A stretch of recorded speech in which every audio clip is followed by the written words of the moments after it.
এখনো বর্তমানে supreme court of India এর তরফ থেকে একটি অফিসিয়াল নোটিফিকেশন আউট করা হয়েছে, যার জন্য তোমরা অল ওভার ইন্ডিয়া থেকে ছেলে ও মেয়ের এখানে অনলাইন আবেদন করতে পারবে। এবং প্লাস পয়েন্ট এইটাই যে এখানে আবেদন করলে তোমাদের প্রতি মাসে অ্যাপ্রক্স তোমরা ধরে রাখতে পারো 70,000 কাছাকাছি কিন্তু এখানে তোমরা বেতন পাবে। তাই খুব ভালো বেতনের চাকরি, তোমরা যারা এলিজিবল আবেদন করতে চাও আবেদন করতে পারো। এবার এই যে নোটিফিকেশনটা আউট হয়েছে, নোটিফিকেশন অনুযায়ী কোন পোস্টের জন্য নোটিফিকেশন আউট করা হয়েছে, কোন পোস্টে তোমরা কারা কারা এলিজিবল, এবং মোস্ট ইম্পর্টেন্ট পয়েন্ট আবেদন করলে কয়টি ধাপে তোমাদের সিলেকশন হবে, আমাদের ওয়েস্ট বেঙ্গলের থেকে তোমাদের কোথায় কোথায় এক্সামিনেশন সেন্টার দিয়ে হবে, এ টু জেড সম্পূর্ণ তথ্য নিয়ে বিস্তারিত আলোচনা করবো। তাই অবশ্যই তোমরা ভিডিওটি না টেনে শেষ পর্যন্ত দেখে নাও। তো বন্ধুরা, অনস্ক্রিন দেখতে পাচ্ছ অফিসিয়াল ফুল নোটিফিকেশনটা ওপেন করে রেখেছি। এখানে দেখতে পাচ্ছ প্রথমে লেখা রয়েছে সুপ্রিম কোর্ট অব ইন্ডিয়া, যেখান থেকে অফিসিয়াল অ্যাডভার্টাইজমেন্ট কিংবা নোটিফিকেশনটা প্রকাশ করা হয়েছে, যেখানে সবার প্রথমে বলা হচ্ছে online application are invited from Indian citizen who fulfil the following essential qualification and other eligibility condition as on 8/3/2025 for preparation of a panel for filling up.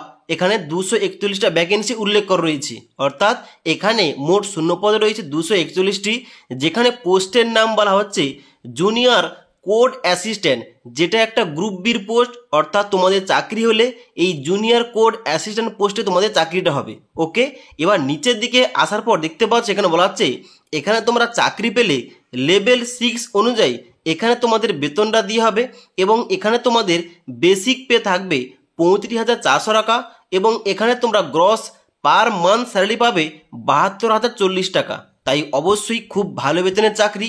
তোমরা যারা এই জব ভ্যাকেন্সির জন্য এলিজিবল আবেদন করতে চাও অবশ্যই আবেদন করতে পারো। এবার তোমাদের বলে দিই, এখানে কিন্তু অলরেডি আবেদন প্রক্রিয়াটা স্টার্ট হয়ে গেছে 5/2/2025 তারিখ থেকে, অর্থাৎ 5ই ফেব্রুয়ারি থেকে তোমরা অনলাইন আবেদন করতে পারবে আগামী 8ই মার্চ 2025 তারিখ পর্যন্ত। ওকে, তো এবার অনলাইন আবেদন কীভাবে করবে?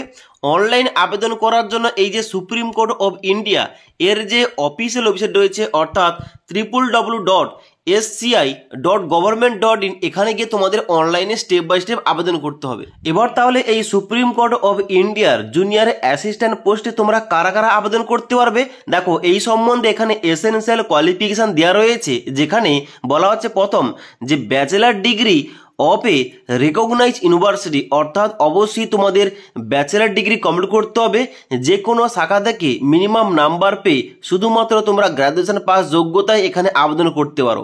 তার সঙ্গে সঙ্গে বলা হচ্ছে এখানে 2 নম্বর পয়েন্টে যে minimum speed of 35 word per minute in English typing on computer, অর্থাৎ তোমাদের কম্পিউটারে টাইপ করতে হবে, যেখানে তোমাদের ইংলিশে 35 ওয়ার্ড তোমাদের টাইপ করতে হবে। ওকে, তারপর তোমাদের বলা হচ্ছে নলেজ অফ কম্পিউটার অপারেশন, অর্থাৎ কম্পিউটার চালানোর কিন্তু তোমাদের অবশ্যই এখানে নলেজ কিংবা জ্ঞান থাকতে হবে। ওকে, তারপর তোমাদের নেক্সট বলা হচ্ছে এজ রিকোয়ারমেন্ট। এখানে তোমাদের বলা হচ্ছে কি তোমাদের বয়স যদি 18 থেকে 30 বছরের মধ্যে হয়ে থাকে তোমরা সবাই এলিজিবল আবেদন করতে পারো।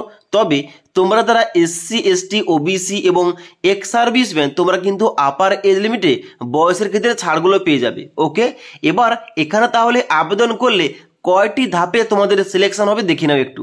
দেখো এখানে কিন্তু তোমাদের ছক বাই ছক তোমাদের বলা রয়েছে। 1 নম্বর পয়েন্টে বলা আছে যে তোমাদের প্রথম অবজেক্টিভ টাইপ তোমাদের কোশ্চেন করা হবে 100টা, যেখানে তোমাদের 100 নম্বরে পরীক্ষা নিয়ে যাবে, যার মধ্যে তোমাদের থাকবে জেনারেল ইংলিশ থেকে তোমাদের থাকবে 50 নাম্বার, এবং তারপরে জেনারেল অ্যাপটিটিউড থেকে তোমাদের 25 নাম্বার, এবং তার সঙ্গে সঙ্গে জেনারেল নলেজ থেকে তোমাদের 25 নাম্বার, অর্থাৎ তোমাদের 100 নম্বরে পরীক্ষা নিয়ে হবে, যেখানে তোমাদের টাইম দিয়ে হবে 2 ঘন্টা। এবং এই যে পরীক্ষাটা, এই পরীক্ষা হওয়ার পর নেক্সট তোমাদের 2 নম্বর কি থাকবে? 2 নম্বর থাকবে objective type computer knowledge test, যেখানে তোমাদের 25টা কোশ্চেন করা হবে, এবং তারপর এখানে পাস করলে হবে তোমাদের এখানে টাইপিং টেস্ট, যেখানে কিন্তু তোমাদের কম্পিউটার তোমাদের টাইপিং চেক করা হবে, 10 মিনিট তোমাদের টাইম দেওয়া হবে। এবং তারপরে তোমাদের 4র্থ নম্বর ধাপ রয়েছে কিংবা ফাইনাল ধাপ রয়েছে ডেসক্রিপটিভ টেস্ট, যেখানে কিন্তু তোমাদের ইংলিশ ল্যাঙ্গুয়েজে তোমাদের সমস্ত কিছু থাকবে, যেখানে কিন্তু তোমাদের বলা হচ্ছে এখানে কম্প্রিহেনশন প্যাসেজ থেকে তোমাদের প্রশ্ন আসবে, প্রিসাইজ রাইটিং থেকে তোমাদের প্রশ্ন আসবে, ইসে রাইটিং থেকে তোমাদের প্রশ্ন আসবে, যেখানে কিন্তু তোমাদের 2 ঘন্টা টাইম দেওয়া হবে। ওকে, এবার এই 4টি ধাপ পেরোনোর পর তোমাদের কিন্তু এখানে ফাইনালি সিলেকশনটা হয়ে যাবে।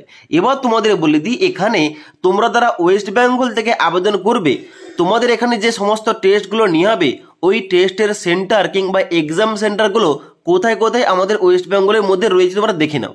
আমাদের ওয়েস্ট বেঙ্গলের মধ্যে দেখতে পাচ্ছ 28 নম্বর সিরিয়াল নম্বর থেকে শুরু করে এখানে কিন্তু 32 নম্বর সিরিয়াল পর্যন্ত রয়েছে আমাদের ওয়েস্ট বেঙ্গল, যেখানে রয়েছে আসানসোল, বর্ধমান, দুর্গাপুর, কলকাতা, শিলিগুড়ি, এই কটি এক্সাম সেন্টার কিংবা টেস্ট সেন্টার রয়েছে, যেখানে গিয়ে তোমরা কিন্তু পরীক্ষা কিংবা টেস্টগুলো দিতে পারবে। ওকে, এবার অনলাইন আবেদন করার আগে তোমাদের একটা কথা বলে রাখি, এখানে তোমাদের কত টাকা ফিস পেমেন্ট করতে হবে অনলাইন আবেদন করার সময়।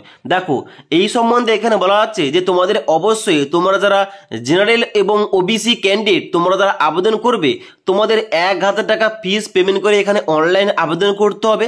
তবে তোমরা যারা এসসি, এসটি, এক্স সার্ভিসম্যান এবং তার সঙ্গে সঙ্গে তোমরা যারা পিডব্লিউডি ক্যান্ডিডেট, তোমাদের কিন্তু এখানে 250 টাকা পেমেন্ট করে অনলাইন আবেদনটা করতে হবে। তাই অবশ্যই তোমরা যারা এখানে এলিজিবল আবেদন করতে ইচ্ছুক, অবশ্যই কিন্তু এখানে আবেদনটা করতে পারো। এবার আবেদন করার জন্য অবশ্যই তোমাদের ভিজিট করতে হবে, একটু আগে তোমাদের যে বললাম www.sci.government.in, এখানে গিয়ে তোমাদের অনলাইনে স্টেপ বাই স্টেপ আবেদন করতে হবে। ওকে।